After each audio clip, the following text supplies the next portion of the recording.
오늘 하나님께서 주시는 말씀 창세기에서 보도록 하겠습니다. 창세기 12장 1절에서 9절까지 봅니다. 창세기 12장 1절에서 9절 말씀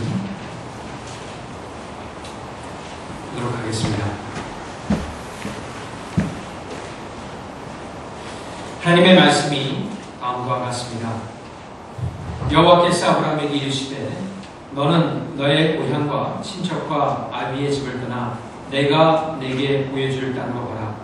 내가 너로 큰 민족을 이루고 내게 복을 주어 내 이름을 창대하게 하리니 너는 복이 될지라. 너를 축복하는 자에게는 내가 복을 내리고 너를 저주하는 자에게는 내가 저주하리니 땅의 모든 족속이 너로 말미암아 복을 얻을 것이라 하신지라. 이 아브라함이 여호와의 말씀을 따라갔고 롯도 그와 함께 갔으며 아브라함이 하란을 떠날 때 75세였더라. 아브라함이 그의 아내 사레의 조카 롯과 하란에서 모은 모든 소유와 얻은 사람들을 이끌고 가나안 땅으로 가려고 떠나서 마침내 가나안 땅에 들어갔더라. 아브라함이 그 땅을 지나 세겜 땅 모래 상수리 나무에 이르니 그때 가나안 사람이 그 땅에 거주하였더라. 여호와께서 아브라함에게 나타나 이르시되 내가 이 땅을 내 자손에게 주리라 하신지라. 자기에게 나타나신 여호와께서 그가 그곳에서 제단을 쌓고 거기서 베델 동쪽 산으로 옮겨 장막을 치니 서쪽은 베델이요 동쪽은 아이라. 그가 그곳에서 여호와께 제단을 쌓고 여호와 이름을 부르더니 점점 남방으로 옮겨가더라. 아멘.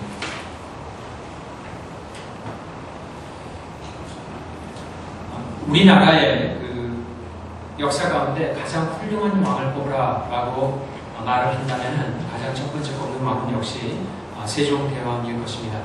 그래서 광화문에 가면은 이 세종대왕의 그런 동상이 있습니다. 이 세종대왕이 여러 가지 업적을 많이 남겼지만 그 중에서도 가장 큰 업적이라 할 것 같으면은 이 한글을 만든 업적일 것입니다. 그 이유는 우리에게 그 고유의 글을 남긴 그런 업적도 있지만은 그가 사실은 그 글을 짓게 된 동기가 이 백성들을 사랑하면서 지었기 때문에 어떤 왕보다도 성군으로 이렇게 칭송을 받는 이유가 있습니다. 그래서 그가 그 훈민정음을 만들면서 서문에 그가 훈민정음이 한글을 지은 동기를 다음과 같이 밝히고 있습니다. 우리나라 말이 중국과 달라 그 한자와 서로 통하지 않으므로 이런 까닭에 어리석은 백성이 이루고자 하는 바가 있어도 마침내 그 뜻을 능히 펴지 못하는 사람이 많다. 내가 이를 불쌍히 여겨 새로 28글자를 만들었으니 사람마다 하여금 쉽게 익혀 날로 쓰며 편안하게 하고자 할 따름이니라. 왕의 그런 지도하에서 지편전에 있는 많은 학자들이 이 훈민정음을 만들게 됩니다. 그리고 특별히 지편전의 학자 가운데 정인지라는 사람은 그런 세종대왕의 마음을 참 칭송하는 담내의 글까지 전하면서 은과 신, 임금과 신하의 이 아름다운 관계를 그가 또한 보여주었습니다. 사실 그런 임금과 신하의 관계가 이 하나님과 당신의 백성들과의 관계인 것을 성경 우리에게 가르쳐주고 있습니다. 하나님께서는 우리에게 하나님의 말씀인 이 성경을 전해주셨습니다. 특별한 사람들을 통해서 성경을 적게 하시고 수천 년에 걸치는 역사 가운데서 하나님의 특별한 섭리로 이 성경이 우리에게까지 올 수 있도록 보존시켜 주셨습니다. 그래서 우리로 하여금 이 하나님의 말씀을 읽을 수 있도록 했는데 읽을 수 있게 한 목적이 있다면 그 분명한 것은 하나님의 백성들이 인생의 참된 행복을 알고 그 행복한 삶을 살 수 있게 하기 위해서 이 성경 말씀을 주신 것을 가리키고 성경에서는 그렇게 증거를 하고 있습니다. 그런 하나님의 마음을 알고 이 하나님의 말씀인 성경을 잘 읽고 그 말씀대로 살고자 했던 많은 사람들이 성경에 보면 나옵니다. 그 중에 이 대표적인 사람이 오늘 본문에 나오는 이 아브라함이라고 하는 사람입니다. 우리가 아브라함 하면은 특별히 믿음의 조상이다 이렇게 흔히 알고 있습니다. 그런데 그가 믿음의 조상이 된 것은 하나님께서 그를 믿음의 조상으로 삼고자 부르셨기 때문이 먼저이고 그 다음에는 그가 그런 하나님의 부르심에 대해서 긍정적으로 예스라고 하는 아멘으로 답하여서 순종한 삶을 살았기 때문에 그런 인물이 된 것입니다. 여러분 창세기의 첫 부분부터 시작해가지고 이제 12장부터 시작해서 사실 창세기의 많은 부분이 이 아브라함에 관한 기사를 담고 있습니다. 특별히 아브라함에 관한 기사 가운데서 중요하게 다룬 것은 아브라함의 믿음으로 말미암아 나타난 여러 행위들이 적혀 있습니다. 그런데 이 아브라함이 하나님의 말씀을 듣고 이렇게 믿음으로 반응했던 것은 그 가운데 중심에 한 가지가 딱 있었는데 그것은 뭐냐면 이 하나님을 신뢰했기 때문에 그렇습니다. 하나님이 누구인가를 잘 알았고 이 하나님의 말씀을 신뢰했기 때문에 그는 하나님의 말씀에 순종하는 삶을 살 수 있었다는 것입니다. 앞으로 아브라함의 행적, 생애를 우리가 같이 한번 보면서 특별히 아브라함이 믿음으로 이 땅 가운데서 살았는데 과연 이 믿음으로 산다는 것이 무엇인가를 우리가 한번 점검해보고 또 우리의 삶 가운데서도 믿음의 삶이 어떻게 나타나야 되는가에 대해서 생각을 같이 해보도록 하겠습니다. 첫 번째 아브라함의 믿음의 삶 하게 되면은 아브라함은 하나님의 말씀에 순종하는 삶이었습니다. 믿음의 삶이 무엇입니까? 아브라함과 같이 하나님의 말씀에 순종하는 삶입니다. 여러분 아브라함 하면은 이 순종의 사람입니다. 그런 하나님의 말씀을 듣고 순종을 했던 그런 인물입니다. 아브라함의 원래 이름은 아브람입니다. 후에 하나님께서 아브람을 아브라함으로 고쳐주시는데 아브람이란 이름을 준 그 아버지가 데라라는 사람입니다. 근데 이 데라라는 사람의 직업은 그 당시에 우상을 만드는 사람이었습니다. 그 당시 아브라함이 살던 시대에 가장 파퓰러했던 많은 사람들이 믿던 신이 하나 있었는데 그것은 이 달의 신이었습니다. 우리나라에서도 예전에 1월 성신이라고 해서 해와 달을 믿는 그런 사람들이 많이 있었는데 아브라함이 살던 시대도 마찬가지였다는 것입니다. 그래서 시카고 대학에 있는 동양 박물관에 가게 되면은 여러 가지의 많은 유적들이 있는데 그 가운데서 특별히 아브라함이 살았던 갈대아 우르 지역에 유적들을 많이 보게 되면은 이 달의 신을 숭배했던 그 신전에 관한 유적들이 참 많이 있습니다. 이것은 무엇을 가리키냐면 많은 사람들이 그 당시에는 달의 신을 섬기고 살았다라는 것입니다. 그걸 다른 말로 하자면은 그 당시에 상당히 영적인 암흑기였다라는 것이죠. 그런 상황 속에서 아브라함이 태어났습니다. 그리고 아버지가 또 달의 신을 숭배할 뿐만 아니라 그 숭배를 도와주기 위해서 우상을 만드는 직업을 가지고 있었기 때문에 아브라함은 어려서부터 달의 신의 우상을 만드는 것에 아주 익숙하면서 자연스럽게 살았던 사람이 아브라함이었습니다. 그런데 그가 75세가 되던 어느 날 하나님께서 그를 불러내십니다.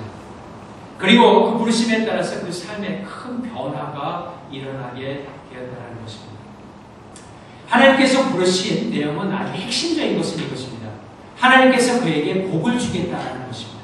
내가 너를 복을 주겠는데 그 복을 받기 위해서 내가 보여줄 땅으로 가라라는 내용이었습니다. 아주 간단한 그런 내용이었습니다.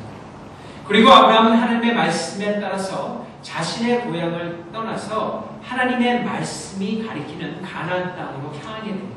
그런데 그때 그 나이가 75세였다라는 것입니다. 여러분 한번 생각을 해보시기 바랍니다.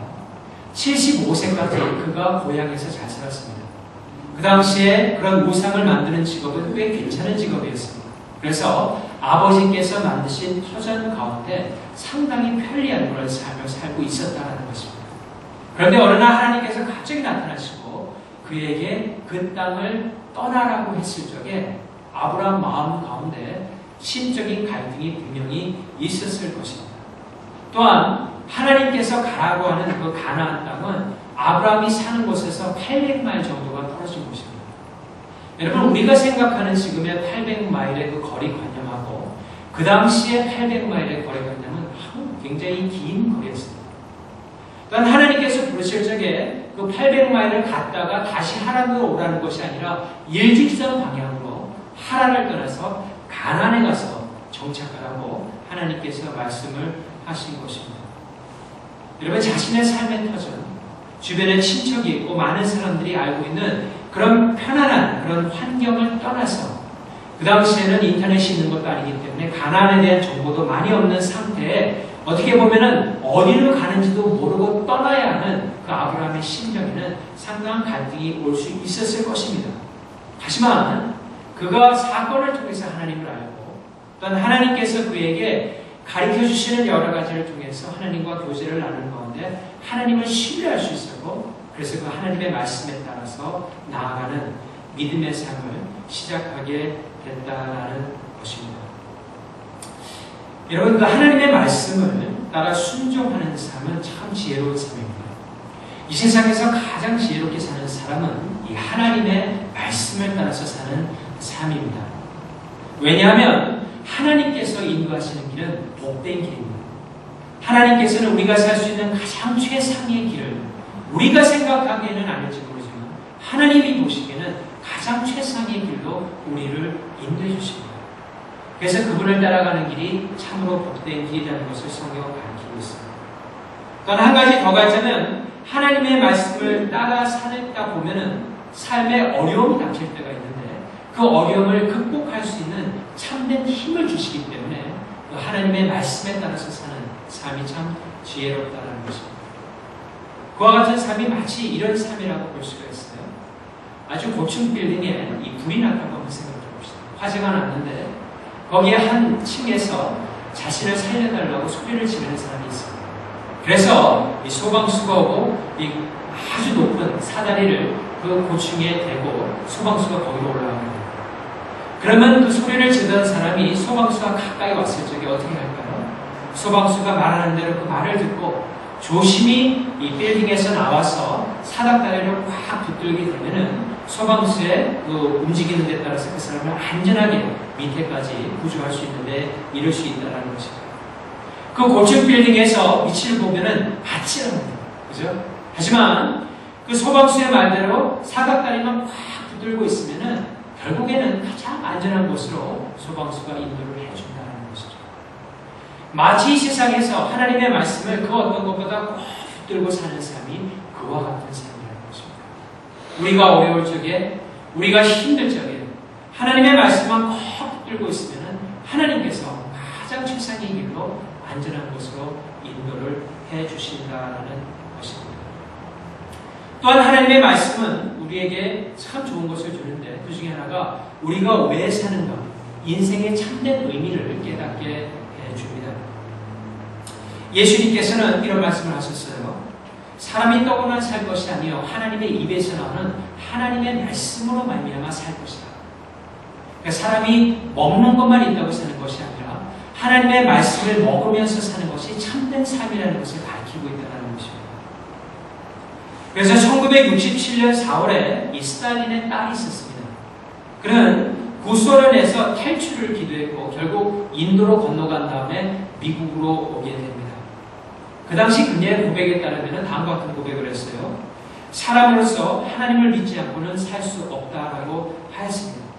그는 또 말하기를 사람이 떡으로만 살지 못한다라고 했던 것입니다.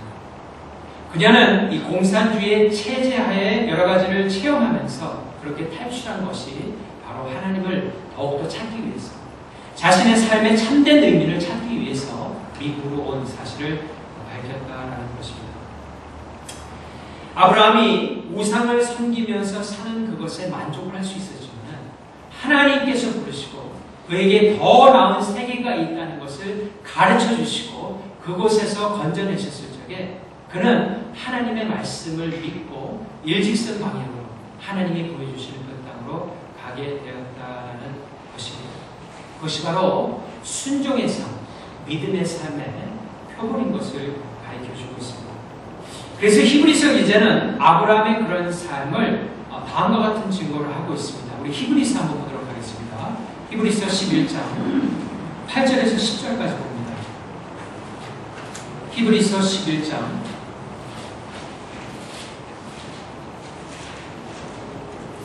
8절에서 10절 말씀 보면 다음과 같이 되어 있습니다.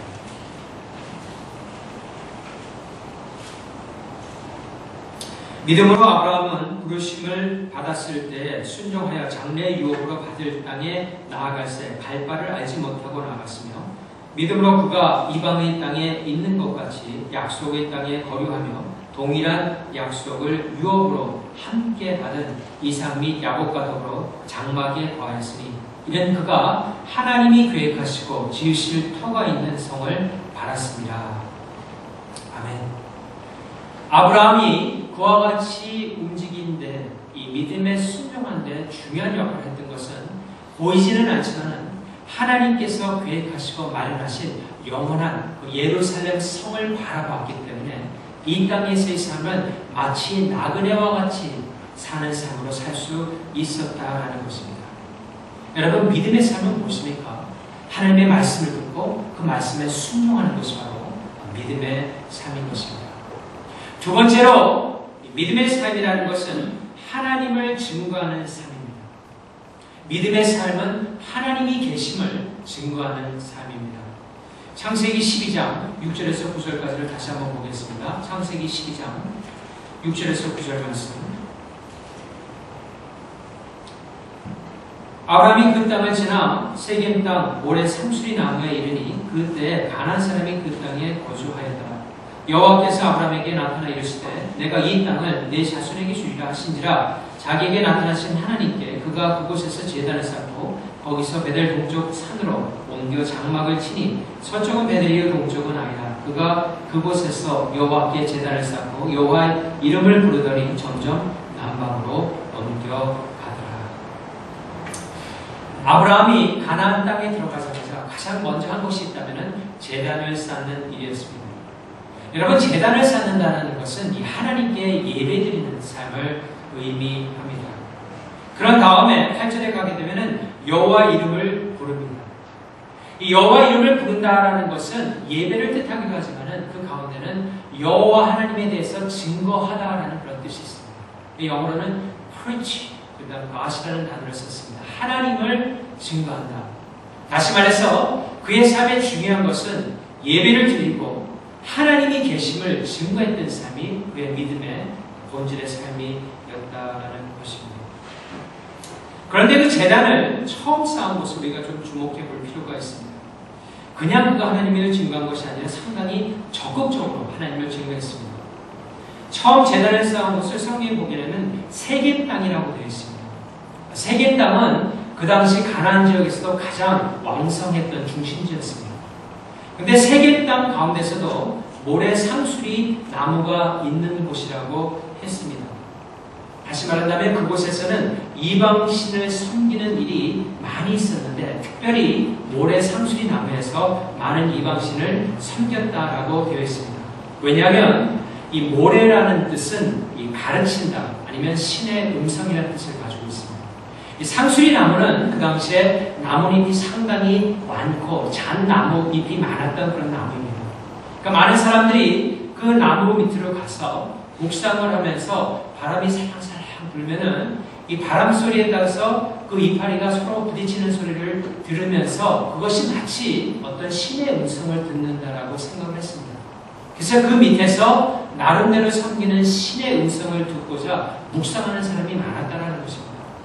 그런데 그런 신전과도 같은 곳에서 아브라함이 단을 쌓고 하나님의 이름을 불렀다는 것은 하나님을 증거하는 것이 소극적인 자세가 아니고 아주 적극적으로 사람들이 많이 모이는 세겜 땅에서 그것도 바로 이방신을 숭배하는 그 신전과도 같은 중심지에서 하나님이 계시다라는 것을 증거했다는 것입니다.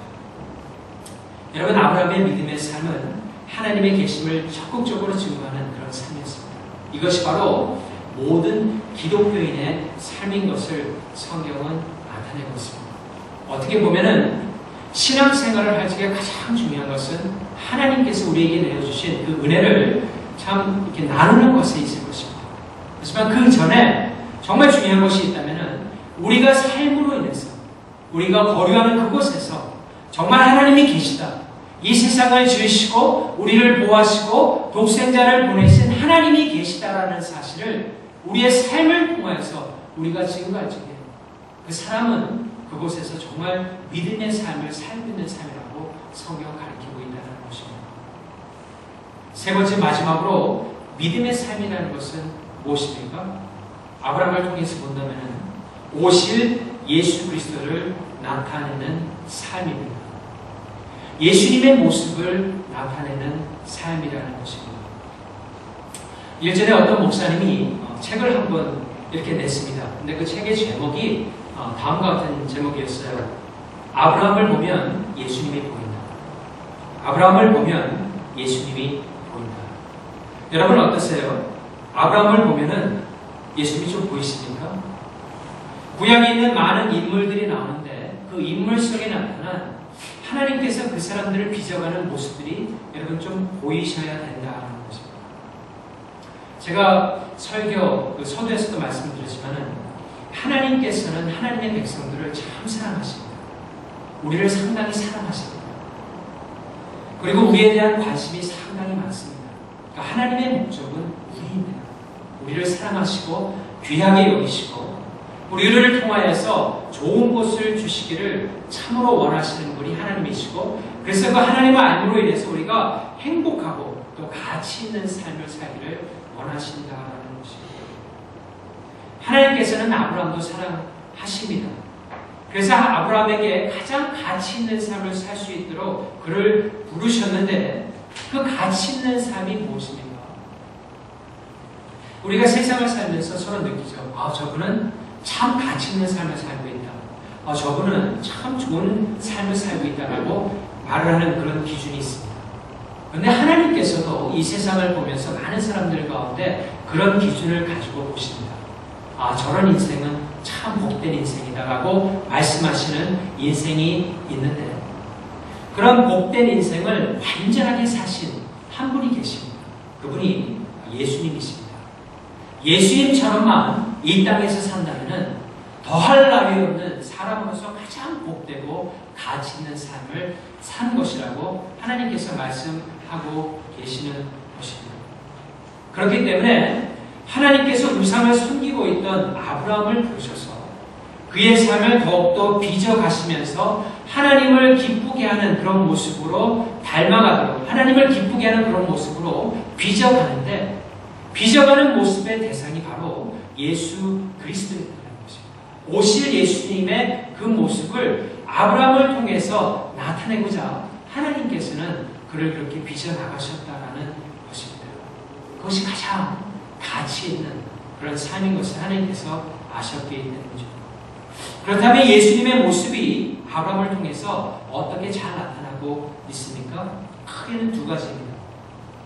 첫 번째는 아브라함이 고향을 떠나는 모습 가운데서 나타나고 있습니다. 아브라함은 세상적으로 보면 상당히 편리한 지역에 살고 있었습니다. 여러분 그런 편리한 삶에서 구태여 75세가 되었는데 자신의 친지들도 다 버리고 아버지도 버리고 참 좋은 공간에 있다가 그곳을 떠나서 그야말로 그때는 잘 알려져 있지 않은 미지와의 세계와 같은 가나안으로 간다는 것은 그렇게 떠날 필요가 전혀 없었다라는 것입니다. 세상적인 관점으로 볼 때는 그렇습니다. 그 여정이 얼마나 고생스러울 것이며 또한 그가 홀몸도 아니고 아내인 사라가 있었고 또 조카, 작은 아버지가 조카의 그 아버지니까 동생이죠. 동생이 죽었기 때문에 조카까지 데리고 그 먼 길을 가야 되었기 때문에 그것이 결코 그렇게 쉬운 여정이 아니었는데 그것을 구태여 그렇게 떠난 이유가 있다면 예수 그리스도께서 영광의 나라를 놔두시고 이 땅에 당신의 백성들을 구하기 위해서 내려오신 그 모습을 아브라함이 보여주고 있다는 것입니다. 아브라함에게 말씀하십니다. 네가 모든 민족의 복이 될 것이다. 너를 통하여서 구원이 이루어질 것이다. 예수님께서도 이 땅에 온 한 가지 이유가 있다면 많은 영광을 버리시고 죄인들을 구원하시기 위해서 오셨기 때문에 그 모습을 생각하시기에 아브라함의 모습에서 바로 예수 그리스도의 모습을 우리는 볼 수 있다는 것입니다. 한 가지 더는 무엇이냐면 하나님께서 아브라함을 통하여서 그 이름을 참대하게 하고 아주 크게 하고 그가 큰 민족을 이룰 것이라고 말씀하는 그런 약속을 주신 데서 우리는 예수 그리스도의 모습을 또한 볼 수 있습니다. 사실 여러분 창세기를 보면 알겠지만은 아브라함은 죽기 전까지 그 자손이 그렇게 많지 않았습니다. 아브라함이 이삭을 100세 가까이 돼서 낳습니다. 그리고 이삭이 에서하고 야곱을 낳습니다. 그런데 야곱 때 가서야 야곱이 많은 자손을 낳아서 어느 정도 민족이 커지기 시작했지, 사실 아브라함은 그렇게 많은 자손을 거느리고 살지는 못했다는 것입니다. 그렇다면 하나님께서 왜 아브라함에게 너를 통하여 큰 민족을 이루겠다라고 하는 그런 약속을 주셨습니까? 그 약속은 바로 아브라함을 통해서 그 라인을 계속해서 통해서 내려다가 그 가운데 예수 그리스도라는 아브라함의 후손이 나옵니다. 그 예수 그리스도를 통하여서 영적으로 이스라엘이 되는 하나님의 많은 민족을 하나님께서는 보시고 그를 통하여 네가 큰 민족, 셀 수 없는 민족을 이룰 것이라고 말씀을 했던 것입니다. 다시 말한다면 아브라함에게 하신 그 말씀을 우리가 곰곰이 생각하자면 이것은 하나님께서 아브라함을 통하여서 오실 그 예수 그리스도를 바라보시면서 하는 말씀이구나 하는 것을 깨달을 수 있다는 것입니다. 그런 의미에서 아브라함의 삶은 예수 그리스도와 연결이 되어 있고 그 삶 가운데서 예수님을 증거하는 삶이라고 우리는 말할 수 있다는 것입니다. 사랑하는 성도 여러분, 이 아브라함을 보면서 우리가 이 땅에서 믿음으로 산다는 것이 무엇인가를 한번 생각해 볼 필요가 있습니다. 믿음으로 산다는 것이 무엇입니까? 하나님의 말씀을 가지고 그 말씀에 순종하는 삶이 바로 이 땅 가운데서 믿음을 가지고 사는 것입니다. 그뿐만이 아니라 하나님이 계시다는 것. 많은 사람들이 어떻게 얘기할지 모르지만 천지를 지으시고 이 땅에 독생자를 보내주셔서 죄인들을 구원할 수 있는 그 길을 마련하신 여호와 하나님이 정말 계시다라는 사실을 증거하면서 사는 사람들, 그 사람들이 바로 믿음의 삶을 살고 있는 사람이라는 것입니다. 그리고 궁극적으로 왜 하나님께서 우리를 부르셨습니까? 하나님께서 손이 모자르셔서 우리를 부르셨습니까? 하나님께서 할 일은 많은데 사람 수가 모자라기 때문에 우리를 부르셨습니까? 절대 그렇지 않습니다. 하나님께서는 당신 혼자서 모든 일을 할 수 있는 전능하신 하나님이십니다. 그렇다면 하나님께서 왜 우리를 부르셨습니까? 부르신 목적은 다른 것이 아니라 아브라함을 불렀을 때와 똑같습니다. 우리를 통하여 예수 그리스도의 모습으로 점점 빚어가게 하는 그런 역사가 일어나기 위해서, 그러므로 말미암아 우리의 인생 가운데 참 행복을 누릴 수 있고 더 나아가서는 다시 오시는 예수 그리스도를 증거할 수 있는 그런 사람으로 만들기 위해서 우리를 지으셨다는 것입니다. 이 사실을 알고 우리가 말씀을 통해서 주님을 더욱더 닮아갈 적에 그 사람이야말로 바로 이 땅 가운데서 참된 믿음을 가지고 하나님의 나라를 소망하며 살아가는 그런 아브라함과 같은 믿음의 사람이라는 것입니다. 사랑하는 성도 여러분, 하나님께서는 이와 같은 놀라운 믿음의 삶을 우리에게 허락해 주셨습니다. 이 믿음의 삶을 우리가 견고히 붙잡고 주님 오는 그날까지 주님을 더욱더 바라며 주님을 사랑하며 주님을 마음으로 섬기는 여러분 다 되시기를 우리 주 예수 그리스도 이름으로 축원합니다.